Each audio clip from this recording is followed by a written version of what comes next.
મેં આ પરિસ્થિતિનો જિલ્લાના અધિકારીઓ સાથે પરામર્શ કરીને વિગતો લીધી છે.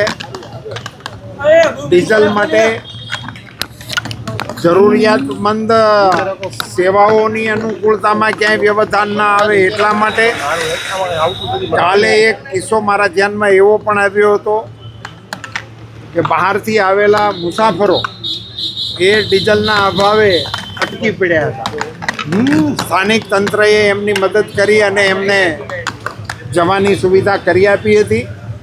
રાજ્ય સરકાર સાથે આ વિષયોનો સતત પરામર્શ કરીને લોકોને ઓછામાં ઓછી હાડમારી પડે એ માટેના પ્રયત્નો કરી રહ્યા છીએ. નાગરિકોને મારી બે હાથ જોડીને વિનંતી છે કે આ વર્તમાન પરિસ્થિતિને કારણે અકળામણથી આપણે એમાં લાઈનો લગાડવામાં ન જોડાઈએ, આવતીકાલે શું થશે એવા ભયને કારણે, પરંતુ વિવેકપૂર્ણ રીતે ઉપયોગ કરીએ અને જરૂરત ન હોય તો આ વપરાશનો સંયમપૂર્વક આપણે કંટ્રોલ કરીએ એવી પણ એક નમ્ર અપીલ કરું છું.